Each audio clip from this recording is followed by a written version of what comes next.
Section 1. You will hear a telephone conversation between a woman who wants to attend a cookery class and an official at a tourist information centre. First, you have some time to look at questions 1 to 6.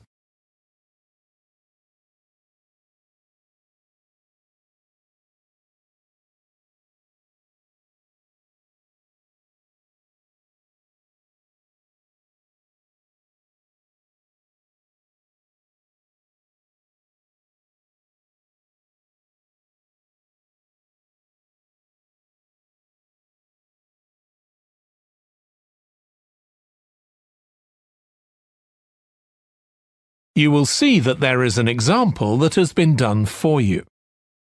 On this occasion only, the conversation relating to this will be played first. Hello, Tourist Information Centre. Mike speaking. How can I help you? Oh, hi. I wanted to find out about cookery classes. I believe there are some one-day classes for tourists. Well, they're open to everyone, but tourists are always welcome. OK, let me give you some details of what's available. There are several classes. One very popular one is at the food studio. The first cooking class is at the food studio, so studio has been written in the space. Now we shall begin. You should answer the questions as you listen because you will not hear the recording a second time. Listen carefully and answer questions 1 to 6. Hello, Tourist Information Centre. Mike speaking. How can I help you? Oh, hi. I wanted to find out about cookery classes. I believe there are some one-day classes for tourists. Well, they're open to everyone, but tourists are always welcome. OK, let me give you some details of what's available. There are several classes. One very popular one is at the food studio. OK. They focus on seasonal products, and as well as teaching you how to cook them, they also show you how to choose them. Right, that sounds good. How big are the classes? I'm not sure exactly, but they'll be quite small. And could I get a private lesson there? I think so. Let me check. Yes, they do offer those. Though, in fact, most of the people who attend the classes find it's a nice way of getting to know one another. I suppose it must be, yes. And this company has a special deal for clients where they offer a discount of 20% if you return for a further class. OK, but you said there were several classes. That's right. Another one you might be interested in is Bond's Cookery School. They're quite new. They just opened 6 months ago, but I've heard good things about them. They concentrate on teaching you to prepare healthy food, and they have quite a lot of specialist staff. So, is that food for people on a diet and things like that? I don't know if I'd be interested in that. Well, I don't think they particularly focus on low-calorie diets or weight loss. It's more to do with recipes that look at specific needs, like including ingredients that will help build up your bones and make them stronger, that sort of thing. I see. Well, I might be interested. I'm not sure. Do they have a website I could check? Yes. Just key in the name of the school. It'll come up. And if you want to know more about them, every Thursday evening they have a lecture at the school. It's free, and you don't need to book or anything. Just turn up at 7:30. And that might give you an idea of whether you want to go to an actual class. Before you hear the rest of the conversation, you have some time to look at questions 7 to 10.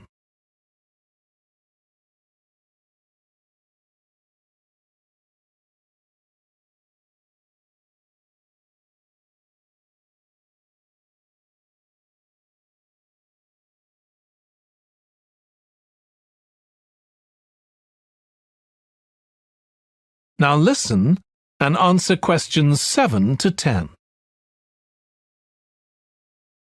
OK, there's one more place you might be interested in. That's got a rather strange name. It's called the AAVESH Centre. That's spelled ARRETSA. OK. They've got a very good reputation. They do a bit of meat and fish cookery, but they mostly specialise in vegetarian dishes. Right. That's certainly an area I'd like to learn more about. I've got lots of friends who don't eat meat. In fact, I think I might have seen that school today. Is it just by the market? That's right. So they don't have any problem getting their ingredients. They're right next door. And they also offer a special 2-hour course in how to use a knife. They cover all the different skills, buying them, sharpening, chopping techniques. It gets booked up quickly, though, so you'd need to check it was available. Right. Well, thank you very much. I'll go and check that out. That is the end of section 1. You now have half a minute to check your answers.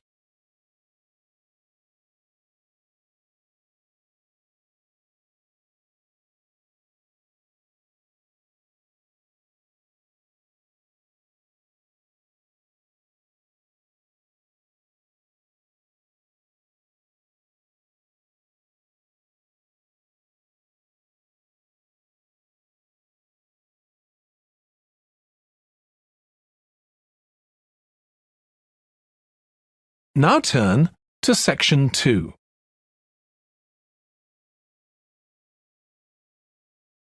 Section 2. You will hear the chairman of the Highways Committee of Granford speaking to members of the public about proposed changes to traffic and parking in the area. First, you have some time to look at questions 11 to 13.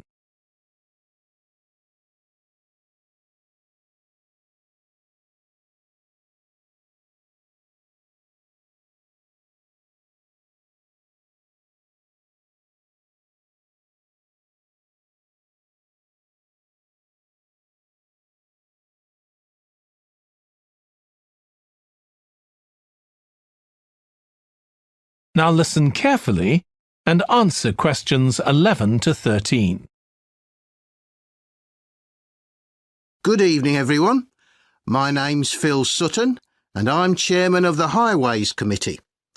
We've called this meeting to inform members of the public about the new regulations for traffic and parking we're proposing for Granford. I'll start by summarising these changes before we open the meeting to questions. So, why do we need to make these changes to traffic systems in Granford?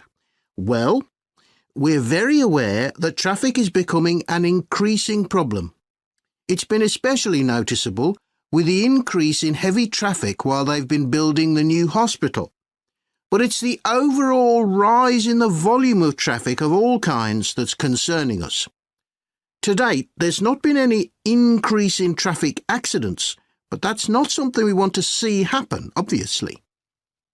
We recently carried out a survey of local residents, and their responses were interesting. People were very concerned about the lack of visibility on some roads due to cars parked along the side of the roads. We'd expected complaints about the congestion near the school when parents are dropping off their children or picking them up. But this wasn't top of the list, and nor were noise and fumes from trucks and lorries, though they were mentioned by some people. We think these new traffic regulations would make a lot of difference, but we still have a long way to go. We've managed to keep our proposals within budget, so they can be covered by the council. But of course it's no good introducing new regulations if we don't have a way of making sure that everyone obeys them. And that's an area we're still working on with the help of representatives from the police force. Before you hear the rest of the talk, you have some time to look at questions 14 to 20.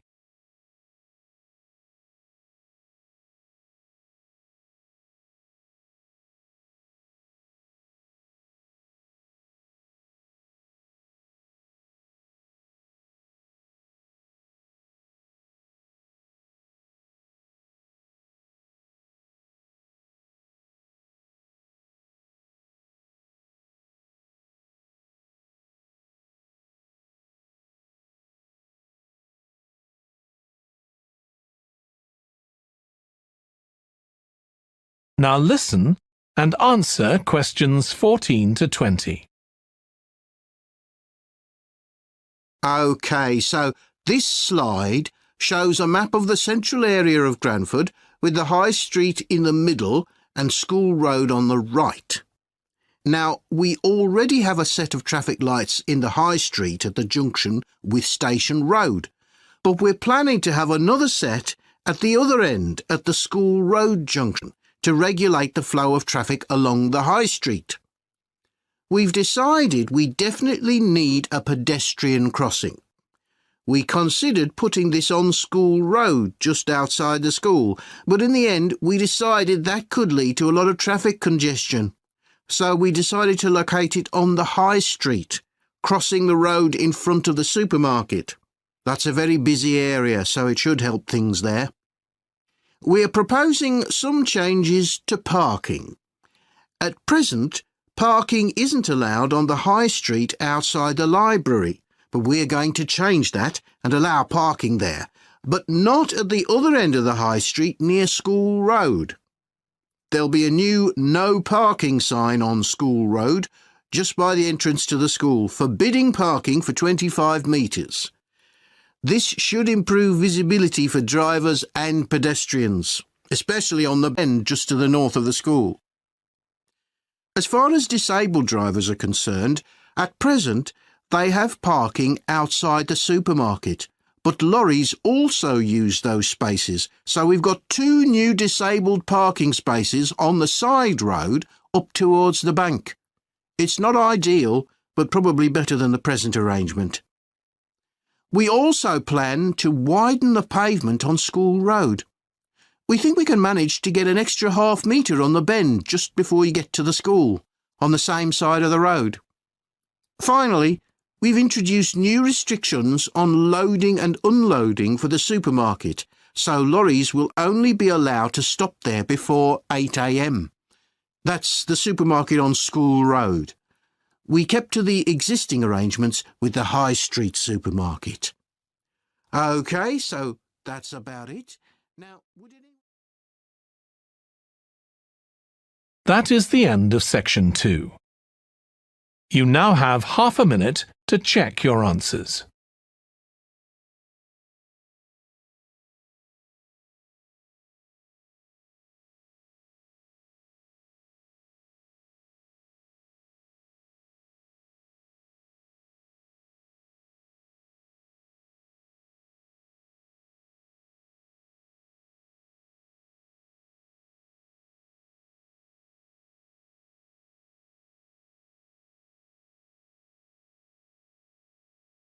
Now turn to section 3.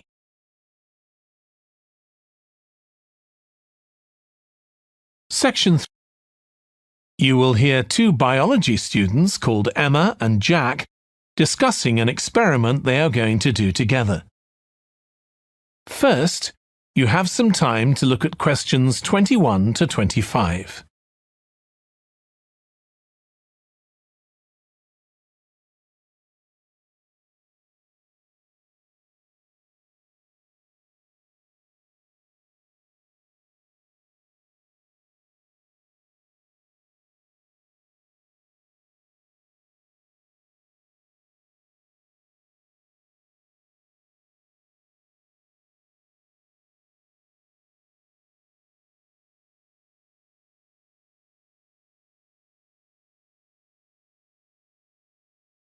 Now listen carefully and answer questions 21 to 25. We've got to choose a topic for our experiment, haven't we, Jack? Were you thinking of something to do with seeds? That's right. I thought we could look at seed germination, how a seed begins to grow. OK. Any particular reason? I know you're hoping to work in plant science eventually. Yeah, but practically everything we do is going to feed into that.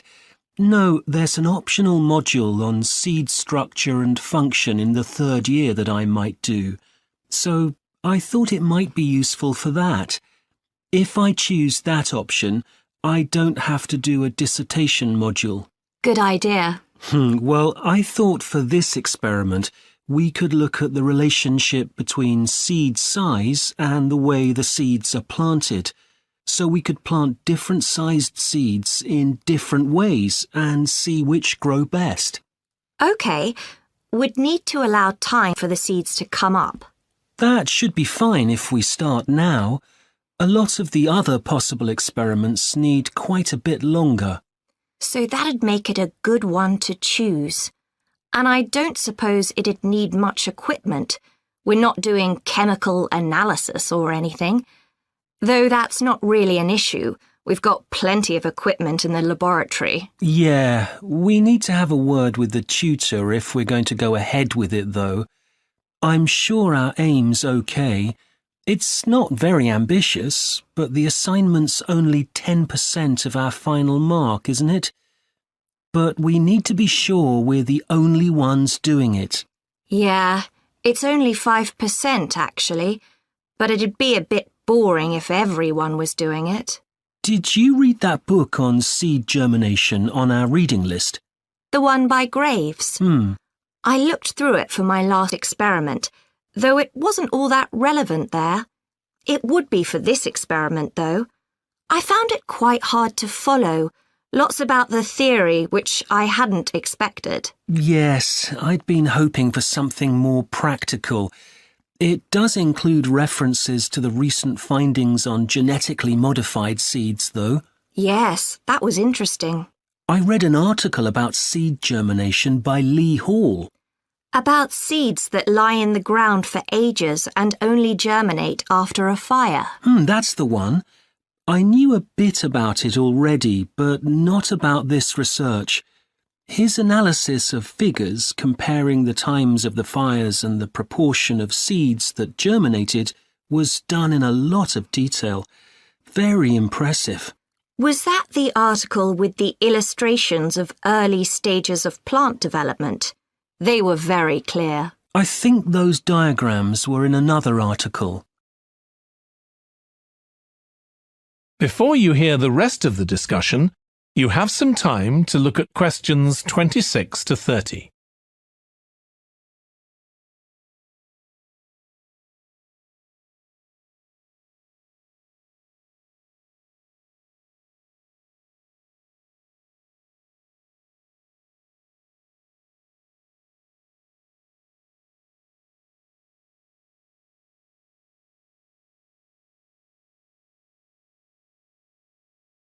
Now listen and answer questions 26 to 30. Anyway, shall we have a look at the procedure for our experiment? We'll need to get going with it quite soon. Right. So the first thing we have to do is find our seeds. I think vegetable seeds would be best, and obviously they mustn't all be the same size. So how many sorts do we need? About 4 different ones? I think that would be enough. There'll be quite a large number of seeds for each one. Then for each seed, we need to find out how much it weighs and also measure its dimensions. And we need to keep a careful record of all that. That'll be quite time-consuming. And we also need to decide how deep we're going to plant the seeds, right on the surface a few millimetres down or several centimetres. OK, so then we get planting. Do you think we can plant several seeds together in the same plant pot? No, I think we need a different one for each seed. Right. And we'll need to label them. We can use different coloured labels. Then we wait for the seeds to germinate. I reckon that'll be about 3 weeks, depending on what the weather's like. Then we see if our plants have come up and write down how tall they've grown. Then all we have to do is look at our numbers and see if there's any relation between them. That's right. So then we get... That is the end of section 3. You now have half a minute to check your answers.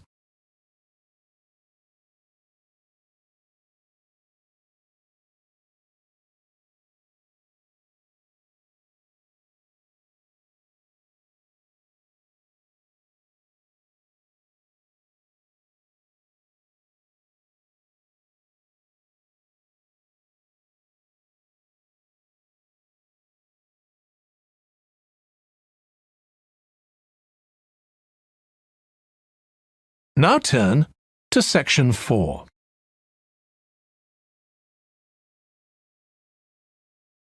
Section 4.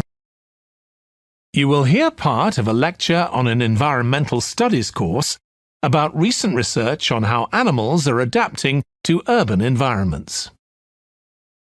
First, you have some time to look at questions 31 to 40.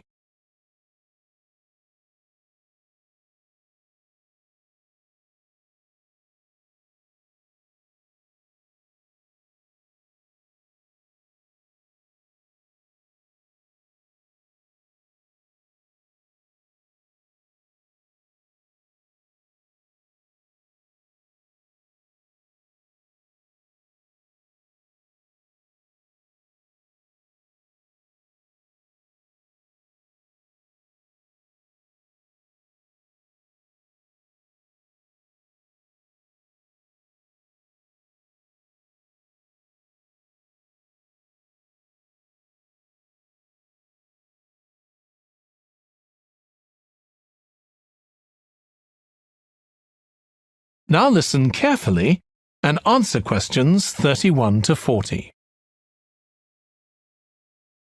Hi. Today we're going to be looking at animals in urban environments, and I'm going to be telling you about some research on how they're affected by these environments. Now, in evolutionary terms, urban environments represent huge upheavals, the sorts of massive changes that usually happen over millions of years. And we used to think that only a few species could adapt to this new environment. One species which is well known as being highly adaptable is the crow, and there have been various studies about how they manage to learn new skills. Another successful species is the pigeon, because they're able to perch on ledges on the walls of city buildings, just like they once perched on cliffs by the sea. But, in fact, we're now finding that these early immigrants were just the start of a more general movement of animals into cities, and of adaptation by these animals to city life. And one thing that researchers are finding especially interesting is the speed with which they're doing this. We're not talking about gradual evolution here. These animals are changing fast. Let me tell you about some of the studies that have been carried out in this area.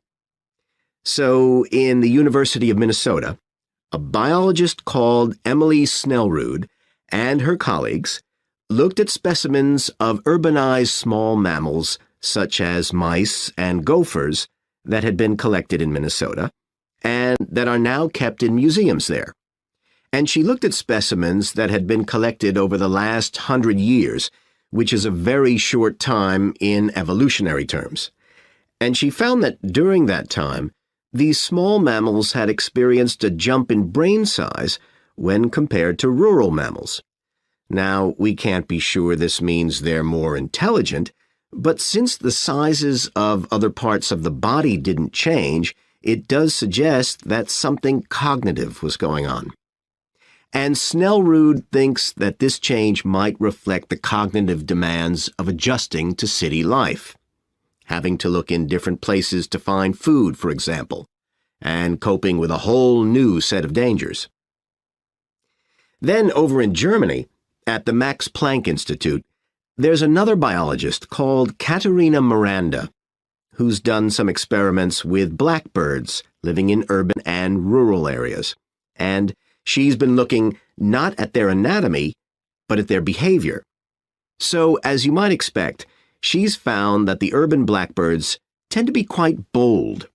They're prepared to face up to a lot of threats that would frighten away their country counterparts. But there's one type of situation that does seem to frighten the urban blackbirds, and that's anything new, anything they haven't experienced before. And if you think about it, that's quite sensible for a bird living in the city.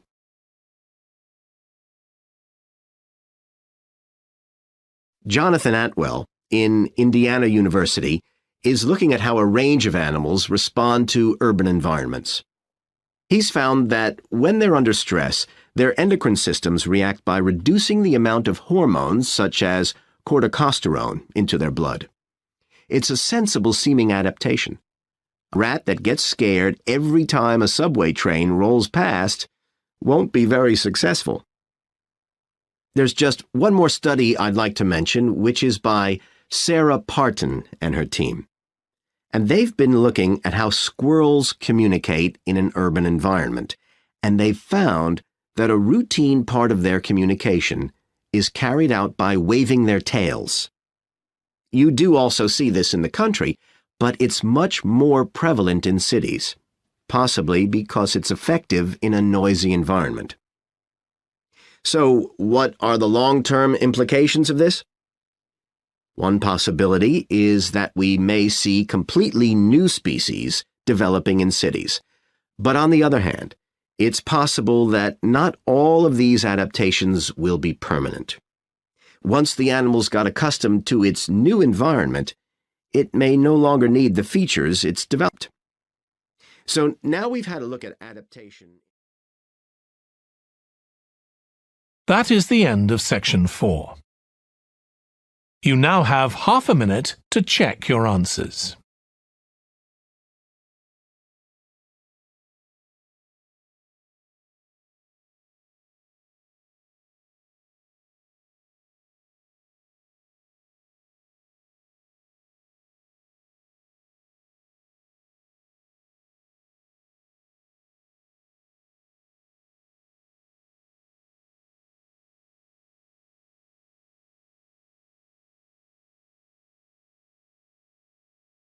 That is the end of the listening test.